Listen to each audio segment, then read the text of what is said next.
इमाम फखरुद्दीन राजी रहमतुल्लाह ताला ने एक बड़ी प्यारी हदीस लिखी है। कहते हैं नबी पाक सल्लल्लाहु अलैहि वसल्लम के पास एक शख्स आया, उसने कहा या रसूलल्लाह मैंने कलमा पढ़ना है पर 4 चीजें हैं जो मुझसे छूटती नहीं और आप उनको हराम कहते हैं, तो हुजूर आप हुक्म करें क्या करूं। फरमाया चल तू बोल वो क्या है। कहने लगा जी मैं शराब का भी आदी हूं। माज़अल्लाह, बोलिए अस्तगफिरुल्लाह, सारे बोलिए मैं शराब का आदी हूं, मुझसे छूटती नहीं। और फिर कहने लगे मैं चोरी का भी आदी हूं, जाती नहीं। और तीसरी बात ये कि मैं माज़अल्लाह सुम्मा माज़अल्लाह जिना का भी आदी हूं। और चौथी मेरे अंदर बीमारी है कि मैं झूठ बहुत बोलता हूं। ये आदतें छूटती नहीं, मैं इनके होते हुए कलमा कैसे पढ़ूं। आपके दीन में ये शदीद बुरी चीजें और मुझसे छूटती नहीं, तो क्या हुक्म है। मेरे महबूब अलैहिस्सलाम को अल्लाह ने बड़ी हिकमत अता फरमाई, बड़ा नवाजा है नबी पाक ने। हुजूर ने बड़े खूबसूरत जुमले कहे। फरमाया को सौदा कर ले मेरे साथ।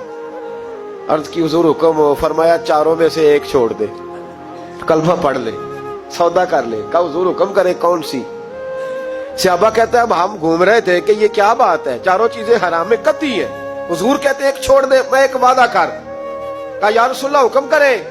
तो सहाबा कहते हैं अब जब हुजूर ने कहा ना एक छोड़ दे, तो हम फिर तज्जिया कर रहे थे कि शराब बड़ी गंदी है, जिना बड़ा गंद है, चोरी किसी के हक में डाका है, जुल्म है। लेकिन मेरे नबी पाक अलैहिस्सलातु सलाम ने क्या खूबसूरत फरमाया। फरमाया चल तू झूठ छोड़ दे। क्या छोड़ दे। अल्लाहु अकबर। फरमाया झूठ छोड़ दे। अर्ज की बाकी। फरमाया बाकी अल्लाह फजल करने वाला है, तू झूठ छोड़ दे। अब लोग कहते हैं कि हम हैरान थे कि इतनी गंदी चीजें, शराब भी, जिना भी, चोरी भी, और हुजूर ने सिर्फ झूठ छुड़वाया है। वो सरदार कहता है मैं घर गया,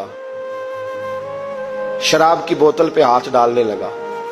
दिल में ख्याल आया शराब पी के सहाबा के मजमे में जाऊंगा, तो अगर किसी सहाबी ने पूछा कि तूने शराब पी है, झूठ बोलूंगा तो नबी पाक के वादे का क्या बनेगा, और सच बोलूंगा तो उस महफिल नूर में बैठूंगा कैसे शराब पी के। कहते 2-3 दफा हाथ बढ़ाया पर मजा नहीं आया। मैंने पटखी दीवार के साथ बोतल, मैंने कहा ये तो गई, ये नहीं पीऊंगा आज के बाद। कहते फिर मैं बाहर निकला उस औरत के पास रात गुजारने जहां मुंह काला करना था। कहते जब पहुंचा तो उसने पहला सवाल पूछा, कहने लगी सुना है तू कलमा पढ़ गया है।